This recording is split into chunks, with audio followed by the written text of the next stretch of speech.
পাঁচু, তোকে আমি একটা খুব গুরুত্বপূর্ণ কাজ দেব। কি কাজ গো গুলটে মামা? সামনেই বিয়ের সিজন আসছে, বুঝেছিস? বিয়ে? হ্যাঁ, তাতে কি হলো? আমাদের চোখ কান খোলা রাখতে হবে। মানে কিছুই বুঝলাম না। বিয়ের সিজন আসছে তো আমরা চোখ কান খোলা রাখবো কেন? এই সিজনেই তুমি বিয়ে করবে গুলটে মামা? ঘটনা, গুরুত্বপূর্ণ কথার মাঝখানে ফুট কাটা বন্ধ কর। এই চুপ কর তো খতন। তুমি একটু ঝেড়ে কাশো তো গুলটে মামা। ওরে ক্যালটা বুলাস, মনে নেই গত বিয়ের সিজনটায় টোটাল লস খেয়েছি, একটাও নেমন্তন্ন পাইনি। এবার তাই আগে ভাগে তুই খোঁজ নে আমাদের গলতপুরে কার কার বিয়ে করবার প্ল্যানিং চলছে। এই পাঁচু, তুই তো তোর বাবার কাছ থেকে সব খবর পেয়ে যাবি। ষষ্ঠী জেঠুই তো বেশিরভাগ বিয়ে দেয়। তবে বাবা এখন ছাদ্য নিয়ে খুব ব্যস্ত, পর ছাদ্য করাচ্ছে, একেবারে যেন ছাদ্যর সিজন লেগেছে। বলিস কি? আমরা তো খোঁজই পাচ্ছি না। ছি ছি ছি, আমাদের গলতপুরে এত ছাদ্য হচ্ছে অথচ আমরা সমবেদনাও জানাতে পারছি না। ওরে, খাওয়াটাই কি বড় কথা রে। তাছাড়া ছাদ্যের দিন তো আমি কারো বাড়িতে খাইও না। হ্যাঁ, মাছের ডিম খাও। লোকের ছাদ্য নিয়ে ফুটকাটা বন্ধ কর বলে দিলাম। আরে শান্তি শান্তি, আমাদের গলতপুরে না। বাবা এখন বেশিরভাগ গলতপুরের বাইরে থেকে কল পাচ্ছে। তোর বাবা ষষ্ঠীচরণ পুরোহিতের এত নাম হয়ে গেছে। লোকে বলে বাবা ছাদ্য করলে নিজ্ঞাত স্বর্গে যায়। আর ছাতাগুলো কোথায় যায়? পয়েন্টে চলে এসেছে রে পাঁচু। ছাদ্য করাচ্ছে পাইকারি রেটে।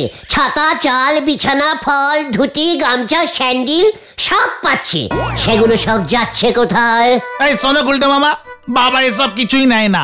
এই তো গতকাল বাবা নদে পাড়ায় বাবার এক বন্ধুর তার বাবার ছাদ্য করে এলো। চাল ছাতা তো দূরের কথা, 1 টাকা দক্ষিণা পর্যন্ত নেয়নি। এমনকি মৎস্যমুখীতে আগামীকাল আমাদের সবার নিমন্ত্রণ। বাবা তো যাবেই না। কেন যাবে না? কেন যাওয়া তো উচিত।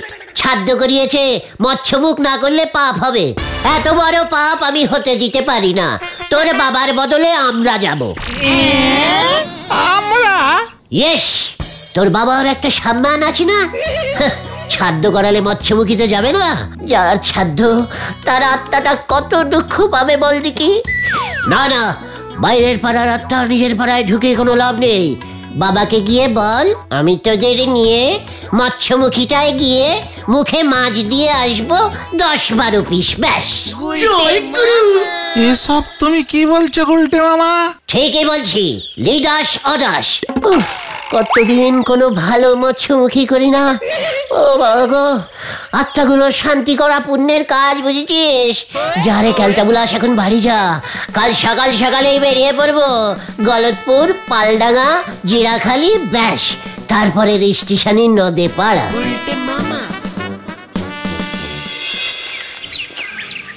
তোর বাবা এই নদে পাড়াতেই এসেছিল তো, সেই তখন থেকেই তো হেঁটে যাচ্ছি। কখন যাব আর কখনই বা খাবো? দুপুরে খাওয়া না রাতে? এই নিয়ে তো 5 বার বললাম দুপুরে খাওয়া, দুপুরে খাওয়া। তাই তো বলছি, কিউ কিউ পা চালা। সব ভালো ভালো মাছের পিসগুলো শেষ হয়ে যাবে রে ক্যালটা বুলাস। ওই লোকটার আত্মাটাই শান্তি পাবে না। তোমার আত্মা শান্তি পাবে না বলো? চুপ কর পাঁচু, কাউকে জিজ্ঞেস করতে পারছিস না ছাদ্য বাড়িটা কোন দিকে? এই দাঁড়াও, জিজ্ঞেস করছি। এই যে দাদা, শুনছেন? আমারে কইছেন? হ্যাঁ, বলছি এখানে বিনু মুখার্জির বাড়ি কোনটা? কোন বিনু?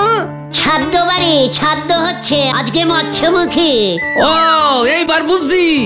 আপনারা সোজা চইলা যান, একেবারে বড় বট গাছটার মোড় পাইবেন না, তার সেলাইট বাদিকে চোখ পড়লেই দেখবেন ছাদ্য বাড়ির গেট। আমারও তো নেমন্তন্ন আছে, আমিও তো যাবো সেইখানে। ও, আপনি তাহলে 3rd ব্যাচে বসবেন, বুঝেছেন? আমরা 1st ব্যাচে বসবো। চল রে পাঁচু, চলো দেখি।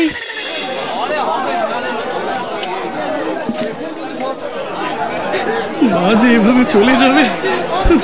গত মাসেও বিনু চিঠি লিখে 50 টাকা ধার চেয়েছিল, এই মাসে চলে গেল। আপনি খেতে যান না সমস্যাই, আমি ওই দিকটা দেখি। পাঁচুরে, মা না বাবা কে মারা গেছে? আরে সেটাই তো ভাবছি রে। চুপ কর। ছাদ্য খেতে ঢুকে গেছিস, এখন চুপচাপ বসে মৎস্য মুখে দিয়ে কেটে পড়। কে মরেছে, মা না বাবা? আয় তো এদিকে আয়। বিনোদিনী দেবীর হঠাৎ মৃত্যুতে আমরা গভীরভাবে দুঃখিত পরিবারবর্গ। একে রে পাচো, এ তো বিনোদিনী দেবী। দেবী লিখেছে, ঠাকুর ছিল নাকি? আমরা ভুল বাড়িতে ঢুকেছি রে ভেন্ডি। এই গুলটে মামা কোথায়? গুলটে মামা ওই দেখ, বিনুদা যে কি মানে মাছ খেতে ভালোবাসতো, আমাকে কত ভালোবাসতো। সেই ট্যাংরা মাছের ঝাল, তারপর হলো গিয়ে এইসব আপনি কি বলছেন? বিনুদা, মৎস্য, তারপর আবার ট্যাংরা। এই গুলটে মামা চলো চলো, গুলটে মামা চলো। যাচ্ছি রে যাচ্ছি, বিনুদার শেষ কাজে কি আর না খেয়ে চলে যেতে পারি? ব্যাপারটা কেমন লাগছে? হ্যাঁ, এ তো খুব সুবিধের মনে হচ্ছে না। এই, কে কোথায় আছিস রে? এটাকে ধরতো, অন্য মতলবে ঢুকেছে। কেন হে বাবা, মৎস্যমুখীর দিন এমন করতে নেই। মৎস্যমুখী খাওয়াচ্ছি, হত ছাড়া আমার বিনু মাসিকে বিনুদা বলা? হ্যাঁ, মেশো মারা যাওয়ার পর বিনু মাসি 10 বছর ধরে মাছ খায় না, সে কিনা তোর সঙ্গে ট্যাংরা মাছ খায়। ওই লটে দড়িটা নিয়ে আয় তো। করস কানেক্টিং হয়ে গেছে রে পাচু, পালা পালা ভেন্ডি। আরে আরে আরে তুই মাঠের ওই লোকটা ভুল জায়গায় পাঠিয়ে দিয়েছে আমাদের। আরে বাবার বন্ধুর নাম বিনোদ বিহারী মুখার্জি, আর ওনার নাম ছিল বিনোদিনী। দুজনেরই শর্ট নাম ছিল বিনু। এবার তোদের শর্ট করে দেবো আমি গাট্টা মেরে। ইস, এতক্ষণে বোধহয় অরিজিনাল বিনুদার মৎস্যমুখীর সমস্ত মাছ শেষ হয়ে গেল রে। সব তোদের জন্য হয়েছে, সব তোদের জন্য। দাঁড়াও দেখি। আচ্ছা দাদা, বিনোদ বিহারী বাবু ওই যে সোজা চলে যান, উনি তো ওপরে চলে গেছেন, আমাকে মৎস্যমুখীতে নেমন্তন্ন করেনি। না মানে ঠিক আছে। গুলটে মামা চলো, এবার মনে হয় পেয়ে গেছি। আরে এসো, তুমি ষষ্ঠী ঠাকুরের ছেলে না? হ্যাঁ বাবা তো। আরে জানি, ষষ্ঠী ঠাকুর বলেছিলেন মৎস্যমুখীর দিন আসতে পারবেন না। মৎস্যমুখী উনি তো করেন না। তা আপনাকে তো ঠিক। মামা গুলটে মামা আমাদের সঙ্গে এসেছে, খুব ভালো লোক। ও, খুব ভালো করেছো, মামাকে নিয়ে এসেছো, খুব ভালো করেছো। যাও ভিতরে যাও, নিজের মতো করে দেখে বুঝে খাবেন দাদা। নিশ্চয়ই, আমাদের বিনুদা এমন হঠাৎ করে এভাবে একজন সুস্থ মানুষ। বাবা তো হঠাৎ না, গত 3 বছর ধরে ভুগছিল। মানে বলছিলাম, মানুষ তো হঠাৎ করেই মরে যায়, মানে এই ছিল এই নেই, এই আছে, মানে হঠাৎ আর কি। ঠিক আছে মোহন কাকু, আমরা না ভেতরে গেলাম। হ্যাঁ, বিনু আমাকে ওর কাছে চিরঋণী করে চলে গেল। টাকা পয়সা কিছু পেত নাকি আপনার কাছে? কত মাসে 70 টাকা ধার নিয়েছিলাম, সে জোর করে পকেটে গুঁজে দিয়েছিল। 70 টাকায় আমি দিয়েছিলুম তোর পকেটে গুজে, 7000 টাকায় এখন 70 হয়ে গেছে। ভুবন বাড়ুই, দাঁড়া।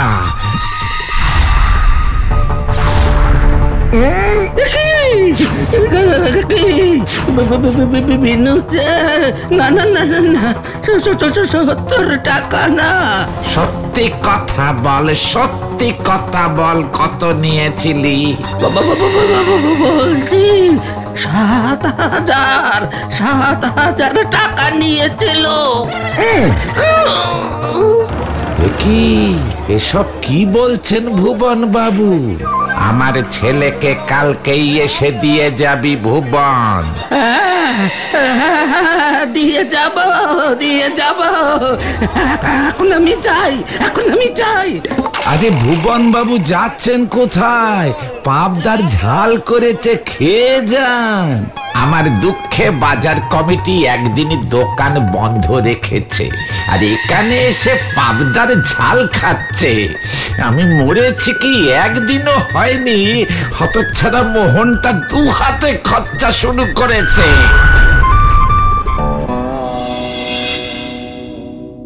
আচ্ছা, এই সেই বিনুদা। এই প্রথম দেখলাম। প্রথমেই শেষ খাওয়া খেতে এলাম। সন্দেশ কড়া পাকের। বিনুদা কি সন্দেশ খেতে ভালোবাসতো রে পাচু? আমি জানি নাকি? তাছাড়া ছাদ্য বাড়ি এলে ফুল মিষ্টি আনতে হয়। হতচ্ছাড়া গুলো, তোরা তো কিছুই আনিসনি। বিনুদার আত্মার প্রতি শ্রাদ্ধ জানিয়ে একটা সন্দেশ এই আমি খেলাম।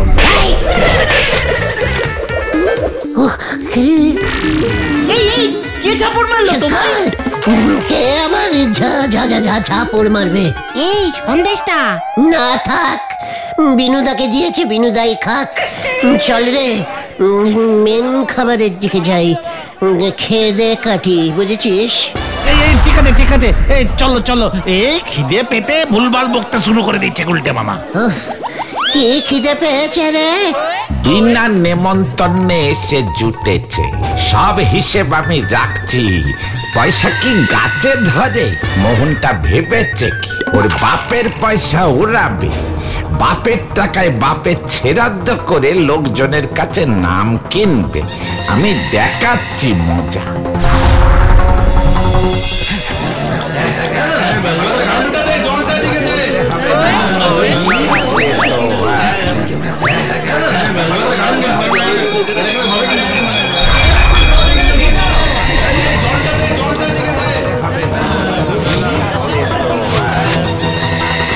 ভালো করে খাবেন দাদা, লজ্জা পাবেন না। না, সবই তো আমাদের নিজেদের। বাবার শেষ কাজ, আর বাবার শান্তি হোক। বাবার আত্মার যেন শান্তি হয়। অবশ্যই হবে। পাবদা মাছটা বড় ভালো। যা মৎসব চলছে, আমার আত্মার শান্তি তো দূরের কথা, মনে হচ্ছে সবকটার ঘাড় মোটকে দি। খাচ্ছে দেখো, নিজে তো আমাকে কোনোদিন এক পিস বিস্কুট কিনে খাওয়ায়। এই যে মামা, মানে দাদা, একটু দেখে বুঝে নেবেন। আমাকে বলতে হবে না, আমি খুব ভালো আত্মার শান্তি করতে পারি। না, এই মাছটা এদিকে নিয়ে আয় তো। খাওয়াচ্ছি মাছ। হ্যাঁ, কৌটোটা কোথায় গেল? এই পেট। এই মামাকে মাছ দাও। আবার মাছ? ঠিক আছে, বেশি না, 4-5টা হলেই হবে। খাওয়াচ্ছি মাছ। খায়, কোষ্ঠকাঠিন্য দূরীকরণের ওষুধ দিয়ে দিয়েছি। যা খাবি তাই ছেড়ে যাবি, সঙ্গে কিছু নিয়ে যেতে পারবি না।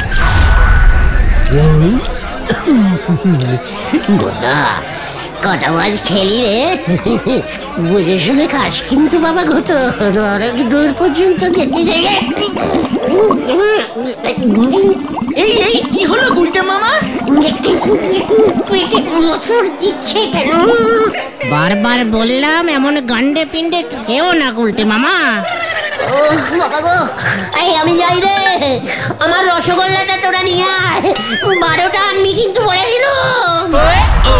রসগোল্লা, এবারে দেখ মজা। বিনা নিমন্ত্রণে খাওয়া বার করছি। আসার কথা ষষ্ঠী পুরোহিতের, শুধু পাঠিয়ে দিয়েছে 4 জনকে।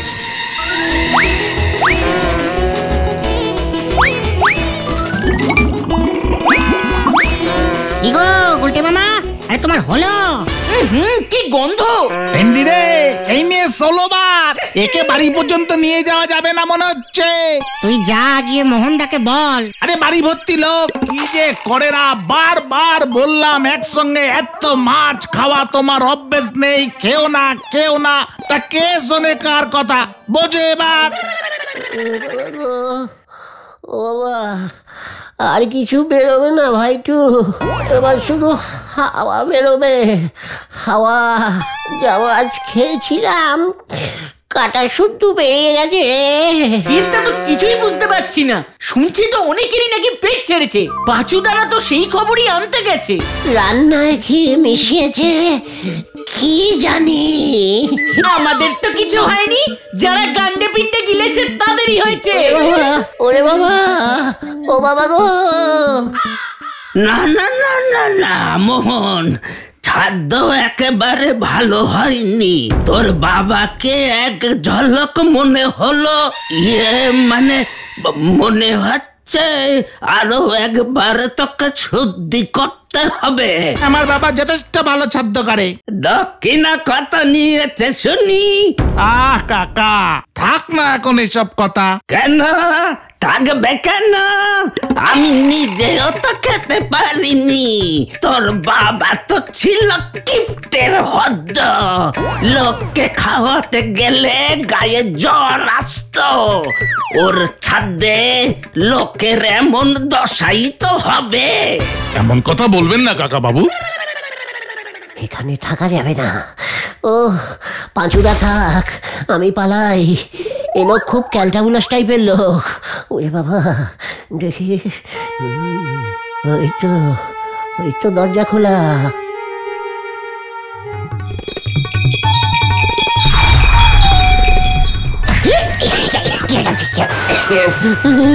কিরে ভাইটু, পালাচ্ছিস কোথায়?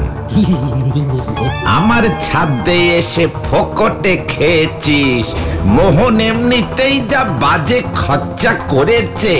চল বাসনগুলো মাজবি, তাতে আমার জমানো পয়সা কিছুটা সেভ হবে। আমি যা খেয়েছি আবার সবই তো ডেলিভারি করে দিয়েছি দাদু। একজনের মৎস্যমুখীতে এসেছিস, না এনেছিস মালা মিষ্টি, না এনেছিস প্যান্টের পিস, শার্টের পিস। বাসন তো তোকে মাজতেই হবে রে ভাইটি। যা বলছি, ওই কলপারে সব বাসন ডাই করে রাখা আছে। তুই এক্ষুনি যাবি নাকি আমি? মানে যাচ্ছি। কি মুশকিল ব্যাপার গা। ওরে বাবা, এই কোথায় গেল বলতো গুলটে মামা? খাটেই তো শুয়েছিল। গুলটে মামা। এ কি?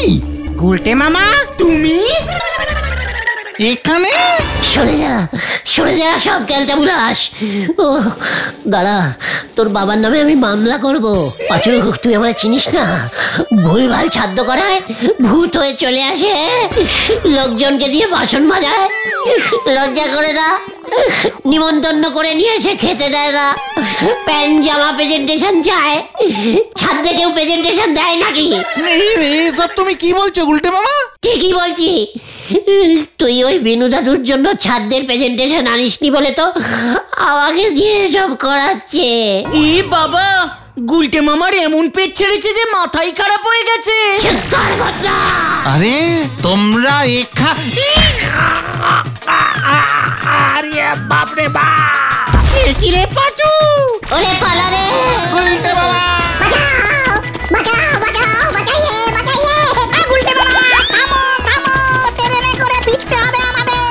আমি থামতে পারছি না রে।